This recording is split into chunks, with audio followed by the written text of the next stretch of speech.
Srimad, His Divine Grace, A.C. Bhaktivedanta Goswami Maharaj, Srila Prabhupada Ki Jai, Srila Prabhupada Ki Jai, His Divine Grace, Srila Prabhupada Ki Jai, Ananta Koti Vaishnava Vrinda Ki Jai, Namacharya Srila Haridas Thakur Ki Jai, Prem Shigaho Shri Krishna Chaitanya Prabhu Nityananda Shri Vedikadadhar Srivas Adi Gaur Bhakta Vrinda Ki Jai, Shri Shri Radha Krishna Gopa Gopinath Shamakun Radha Kun Giri Govardhan Ki Jai, Shri Vrindavan Dham Ki Jai, Shri Mayapur Dham Ki Jai, Jagannath Puri Dham Ki Jai, Jagannath Swami Baladev Subhadra Ki Jai, Shri Shri Gaur Nitai Ki Jai, Shri Shri Radha Govinda Ki Jai, Gaur Premanande.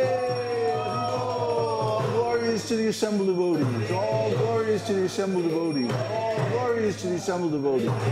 All glories to Shri Shri Guru Gauranga.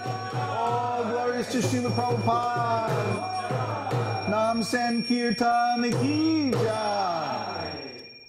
All glories to Babaji. Namo Vishnu Padaya Krishna Prishtaya Bhutale Shmati Bhakti Vedanta Swami Tiramane. Namaste Saraswati Deve Gauravani Pacharane. Nirvishesha Shunyavadi Paschatya Deshatarane. Hare Krishna. Hare Krishna.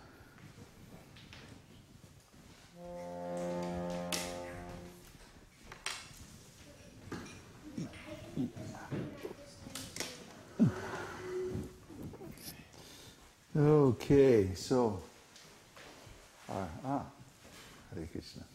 Thank you. So this is our last Darshan in New Jersey for a while. We will be Adarsha. Ardarsha. Adarsha means not seen, at least in New Jersey, for a while. And today I'm going to try to finish the chapter of Nectar of Devotion that we started last night.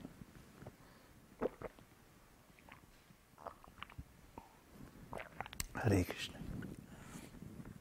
And let's see, maybe we can even go on to the following chapter, depending. How many people are signed up?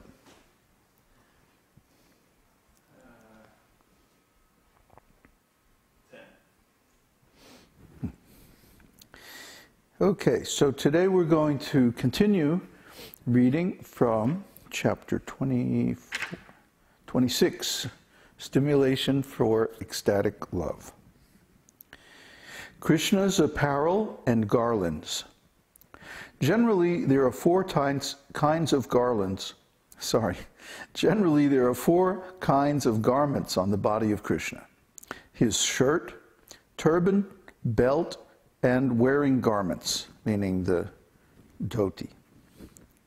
In Vrindavan, he used to put on reddish garments with a golden shirt on his body and an orange-colored turban on his head. The different kinds of belts, combined with his enchanting smile, used to always increase the transcendental bliss of his associates. This dress of Krishna is described as gorgeous. As a baby elephant is sometimes dressed in colorful clothing, so Krishna's gorgeousness was manifested by decoration and with such colorful clothing on the different parts of his body. Akalpa refers to the texture of Krishna's hair, his nicely dressed body anointed with sandalwood pulp and decorated with flower garlands, his tilak, and his chewing pan. Krishna was decorated constantly in this akalpa process.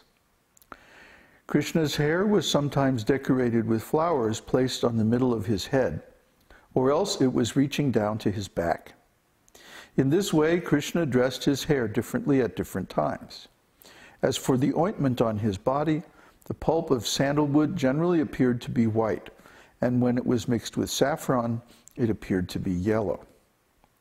Krishna used to put a Vaijayanti garland around his neck. This Vaijayanti garland is made of flowers of at least 5 different colors. Such a garland was always long enough to touch Krishna's knees or feet. Besides this garland of flowers, there were other kinds of flower garlands too. sometimes decorating his head, sometimes hanging around his neck and chest. Artistic paintings with sandalwood pulp and colored sandalwood were also to be found on the body of Krishna. Krishna is very nicely decorated. And all these decorations are done by his friends. That's what akalpa means.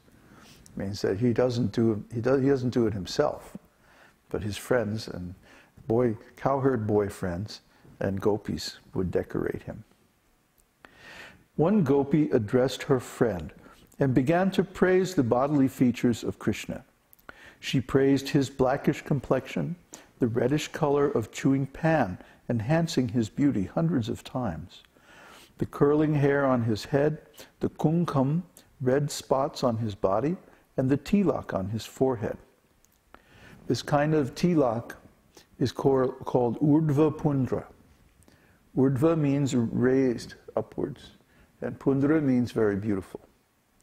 So urdhva pundra tilak is originally worn by Krishna, and kumkum is a red powder or vermilion color powder, which is made into, sometimes made into a paste also, and decorated in different spots on the body. Krishna's helmet, his earrings, his necklace, his 4 garments, the bangles on his head, the rings on his fingers, his ankle bells and his flute, these are the different features of Krishna's ornaments. Krishna, the enemy of Agha, always looked beautiful with his incomparable helmet, his earrings made of diamonds, his necklace of pearls, his bangles, his embroidered garments, and the beautiful rings on his fingers. Krishna is sometimes called Vanamali. Vana means forest, and Mali means gardener. So Vanamali refers to one who extensively uses flowers and garlands on different parts of his body. Krishna was dressed like this, not only in Vrindavan, but also on the battlefield of Kurukshetra. Seeing such a colorful dress and the garlands of different flowers, some great sages prayed, Lord Krishna was going to the battlefield of Kurukshetra not to fight, but to grace all of the devotees with his presence.